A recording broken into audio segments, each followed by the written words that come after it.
Our current world is full of distractions and complications. The only way we can get more done and finally reach our goals is through performing deep work. This book will inspire you to ditch your social media existence, unsubscribe from Netflix, and all the other streaming platforms. Additionally, it will motivate and show you how to block all near distractions so you can finally focus on what matters for you most. The core idea is this: deep work is the superpower of the 21st century. It's the necessary work condition to wring every last drop of value out of yourself in the limited amount of time you have. Because if you want to achieve something in your life, you can only do so by embracing depth over shallowness. The author describes deep work as a state of distraction-free concentration that pushes your cognitive capabilities to their limit. Or in other words, only by working deeply, you can get more done in less time. Here are the highlights from this book. 1. Deep work means ditching your phone, disconnecting the internet, and sitting on your butthole to produce work. 2. To thrive in the current world, you need to master hard things fast and produce great products. 3. Deep focused work is your ticket to success. You just need to pick your field. And now, here are the 5 key lessons from deep work. Lesson number 1. You think you don't have enough time. Because your attention is fragmented. The main reason you can't finish your book report on time, assignment, actually do the job they pay you to do, is usually this one: network tools. The communication services we use nowadays, email, SMS, social media networks, are preventing us from doing the work we need to do. It's quite a paradox. The tools that allow us to do our job faster are the same tools that are distracting us and fragmenting our time. And fragmented time is the destroyer of productivity. It's a state where you hop from one social media channel to the other, constantly sending and receiving emails thinking you're doing something where in reality, you're just producing and consuming unimportant information. Your focus is like a progress bar. Every time you interrupt the task you're currently doing, to reply to an email, for example, by checking social media, you're draining your focus points, while every minute of concentration fills an invisible bar. The more you stay focused, the more you'll get involved in the work you do, thus produce more high-quality work. However, if something interferes with your concentrations, the progress in the bar will immediately vanish, and you need to start all over again. And this costs you time. And we all know what time is: money. That's the main reason we feel busy nowadays, and we don't have enough to pay our debt. We're more involved in performing distracting activities that offer instant pleasures, like checking your social media. But as you probably can figure out on your own, these type of activities brings little value to our future progress. What we really need is focus. Lesson number 2. There are 2 core abilities you need to master to thrive in the current economy. Cal Newport argues that there are only 2 things you need to do in order to blossom in the current competitive market. Let's look at them one by one. 1. The ability to quickly master hard things. The world is evolving. Flying drones delivering pizza and autonomous cars are right around the corner. If you don't want to lend your paycheck to the fellow robots, you need to start learning new skills now. Because to become a world-class designer, for example, requires you to constantly improve your skill set. That's the only way you can stay on top of your game. And 2. The ability to produce at an elite level, in terms of both quality and speed. Learning new skills is not enough. I mean, you can read all the books in the world and still be miserable and not satisfied with your finances. You need to put into practice what you learn. Transform the knowledge into some sort of product that can support you and help others. That's when the second core ability comes into play. Besides quickly mastering new skills, you also need to produce quality work, products, fast. Do you know how you achieve the above 2? That's right. The 2 core abilities mentioned by Cal Newport can be acquired only by performing deep work. Lesson number 3. To be great at something you need to focus. Perform deep work. How do you think successful people become, well, successful? They progress. Whether they'll improve their results if they're athletes, or they'll produce more content if they're writers. The outcome is different based on the type of field, but the action is always the same. Their ability to get better at what they're doing over time is essential. This is where deep work helps. Time is scarce these days. And even though the information published online is helpful, it's impossible to read it all, to watch all the videos, to listen to all podcasts, to check all the tweets. You need to be picky, but not only. Because the net is chipping away our capacity for concentration and contemplation, you need to focus on your one thing in life and discard everything else. You need to teach your mind to go deep. That's the only way you can reach your full potential. And drastic times call for drastic measures. That's what Jason Ben, mentioned in the book, did when he was trying to learn how to code. I locked myself in a room with no computer, just textbooks, note cards, and a highlighter. The only way he could learn this material was to remove everything in the room that was distracting him. Lesson number 4. Deep work. Often requires the rejection of much of what is new and high-tech. What do you do when tech giants announce their new products? You want them? Hell, you'll most probably even buy them. But do you really think that Alexa or a robot cleaning slave can actually save you time? In most cases, the opposite happens.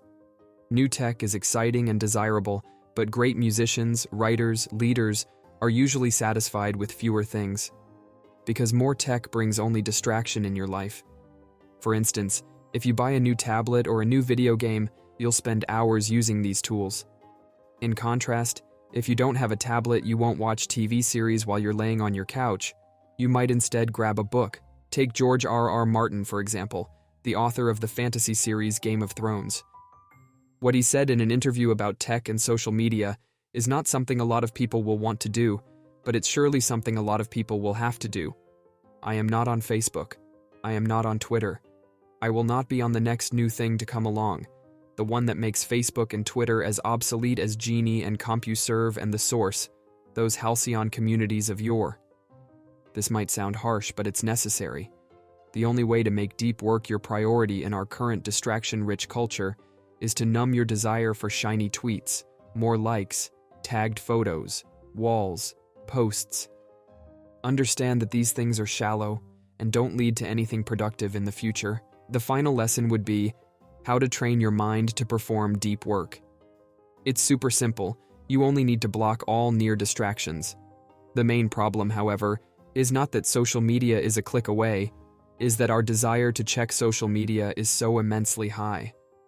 So, what do? Well, thankfully the author gives us some general guidelines, questions that will help us set the scenery so we can finally concentrate and do our job. Where you'll work and for how long?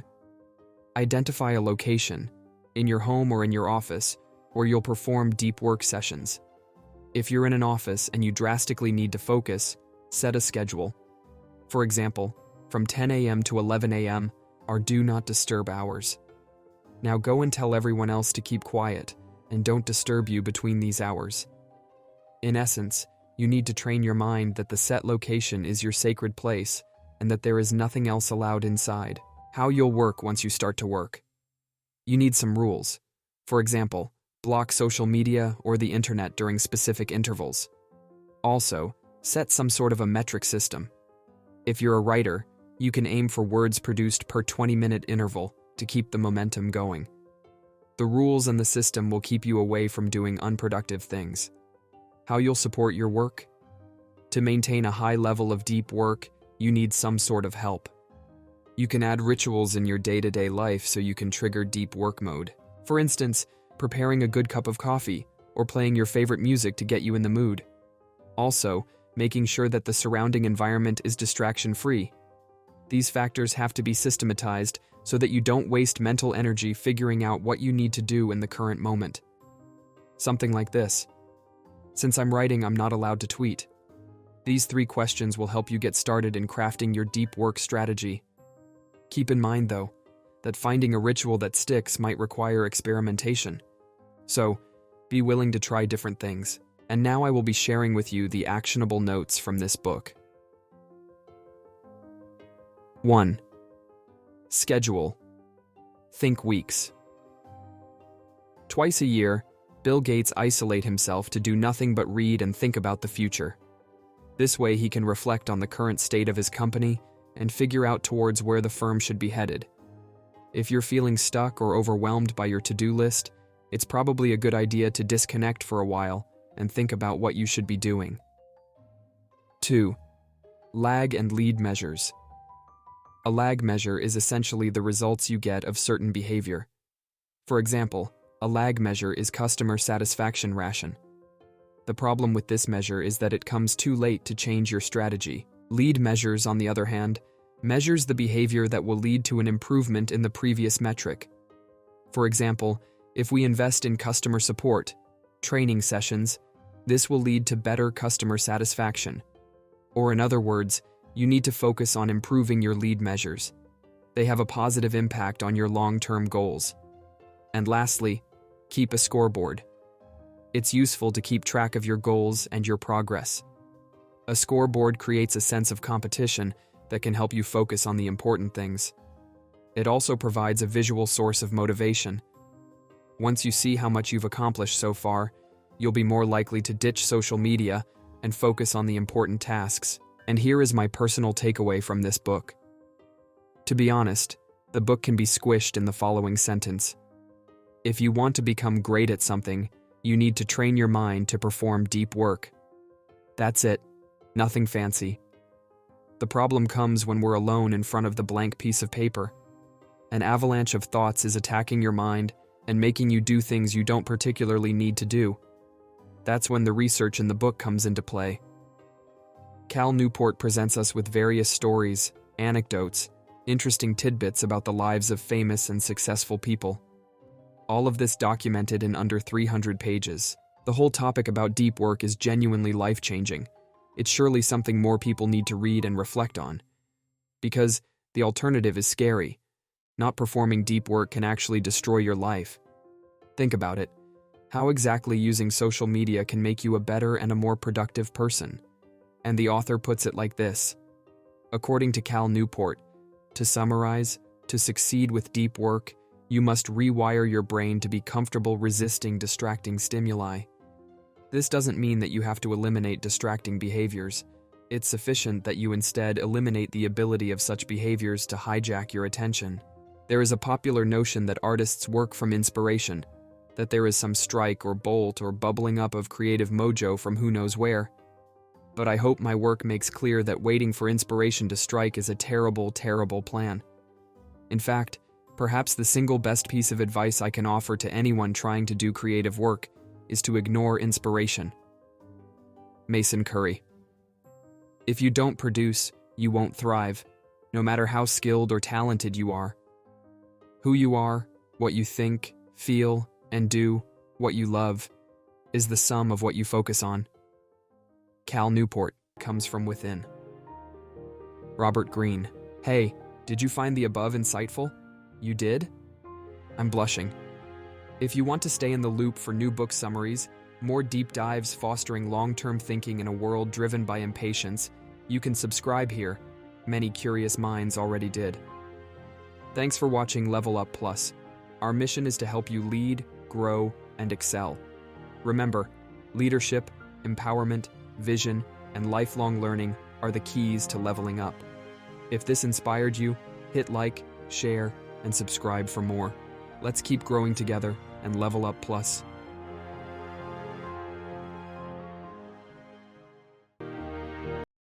People are rarely sincere, and they surely don't care about you and your desires. The laws of human nature is a detail.